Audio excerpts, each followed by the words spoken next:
How often do we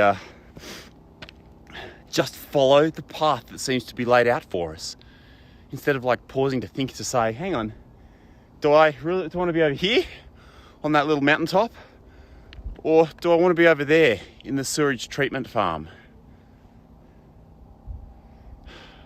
Kind of easy choice, isn't it?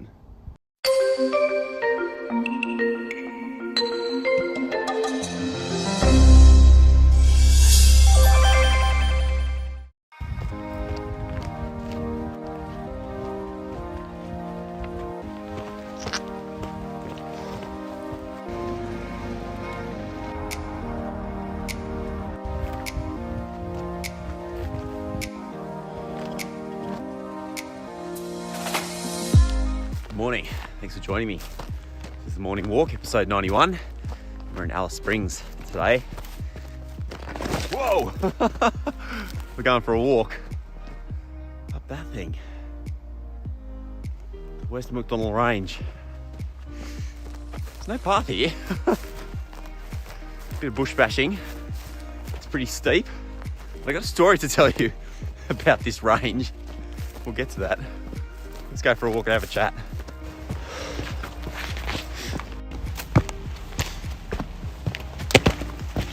There you go. Sunrise is just hitting. That's the East Macdonnell Range. So it'll be here not that far away. There's little towers up there, Air Service Australia towers. They're like guidance towers for aircraft. Of course, at time of filming, this is coronavirus time. There ain't no airplanes anywhere. Cold this morning, very cold. Like low single digits. Hence whole gloves and everything. If you've never lived out in the desert or been out here, it gets really cold. Basically, like the heat from the earth escapes into the atmosphere. There's not much cloud, and so the heat escapes very easily, and it gets very cold by the morning time. But I think I'll be warm by the time I get up to the top of that thing. So, my story. Years ago, 20 years, God, I was here with my family, with my mum and my brothers. My dad was home and had to work, so he didn't come. And we actually wanted to climb up the Macdonnell Range. It's like afternoon time, and we started climbing up. And we kind of got to this point where we just realised we couldn't go any further. It was like quite sheer up above and very steep down below. So I had to make this decision about whether we tried to keep going up or whether we went back down. The sun was going down. It's another reason for me doing this in the morning rather than the afternoon. I know it's just all a bit risky. So, I'll tell you what we did in just a second. I need to catch my breath and enjoy this view. It's a beautiful little jump up. It's an area that's either been pushed up when this was all underwater 100 million years ago, and then the rest of this kind of plain has eroded away. It's funny here actually, it's like the faintest of paths in some places here.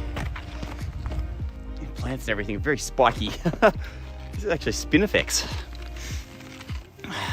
Oh, wouch, yeah, that's really spiky. So we're kind of in the desert here, so spinifex is one of those plants that survives really well, but so are these like hardy shrubs and bushes and brush.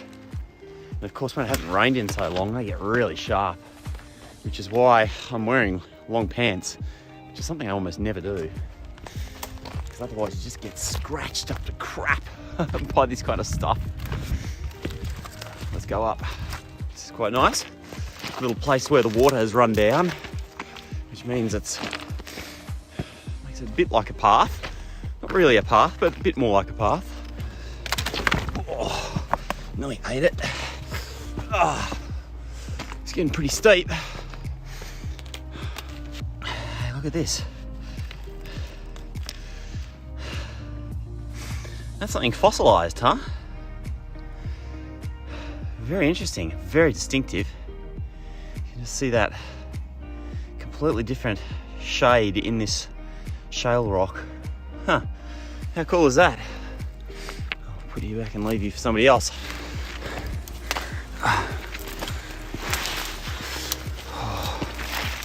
is very different here compared to where we tried to climb it last time. It's like very scrubby, there's brush everywhere. It's actually a pretty safe climb. Last time this sheer wall.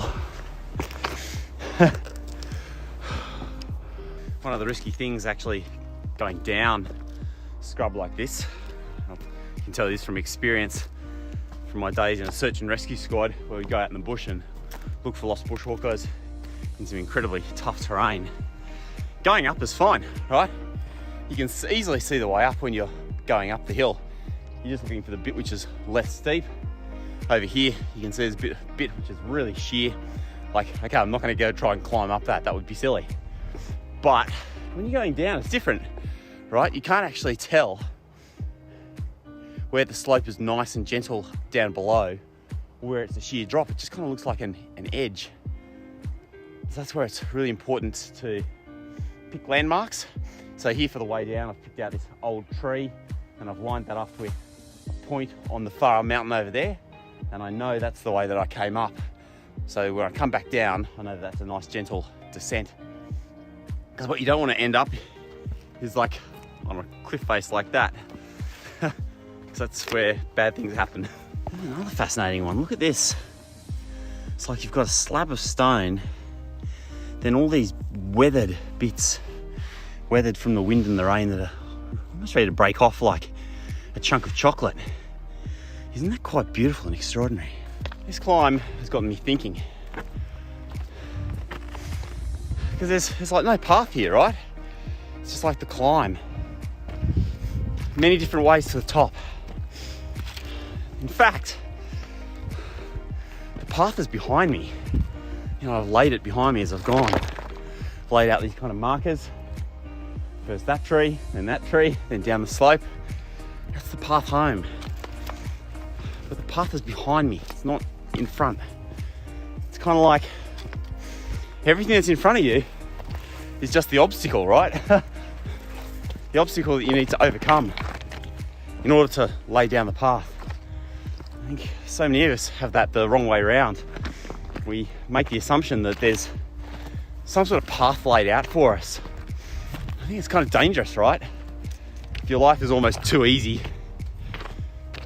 all of those pavers and road markers have been laid down and all you have to do is follow them, and you have no resilience.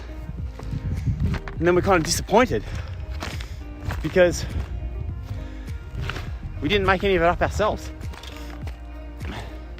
The challenges come along and we're just not equipped to deal with them because we haven't had to climb anything on our own. The path is behind you, not in front of you. Obstacles are the way. There's a great book on that. Ryan Halliday, I think. So, don't sweat the details. Sometimes we find these little sections where we're like, oh, that is a path. You know, somewhere here, like an animal pad has been established because many animals taking the same route. And we kind of say, oh, it's a path. Or earlier down, there was a place where the water had run consistently in one place and kind of created a path, or it seemed like a path going up, but it wasn't a path. It wasn't like our destiny, my destiny for the way I was going to climb up here. It was just something that was there by the force of nature. I think we can get distracted by things like that very easily. Think about life or career choices of universities. How often do we just follow the path that seems to be laid out for us instead of like pausing to think, to say, hang on, do I want to be over here on that little mountaintop, or do I want to be over there in the sewage treatment farm? Kind of easy choice, isn't it? But if the path was leading me there, that's where I'd freaking end up. Paths can be dangerous. Sometimes you're better off road.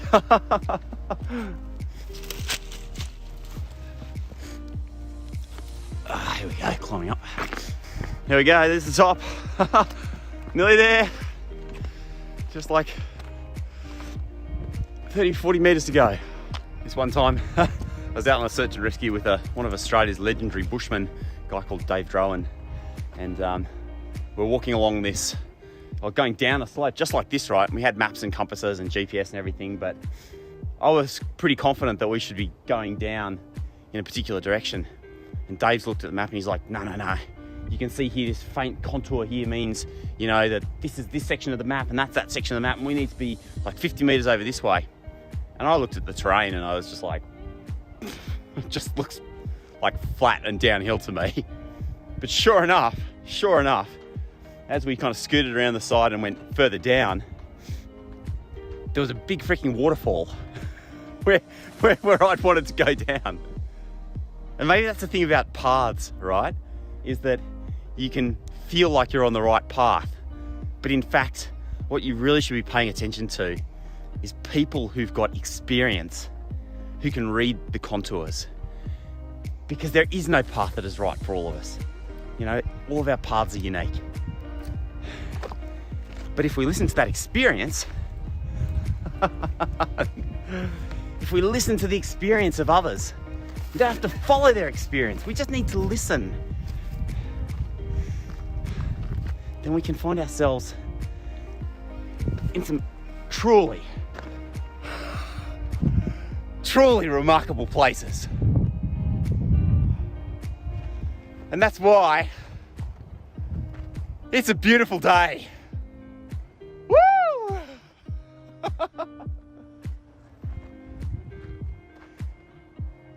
Whatever you're getting up to today, I hope it's a good one, and I'll see you next time on the morning walk. Thanks for joining me.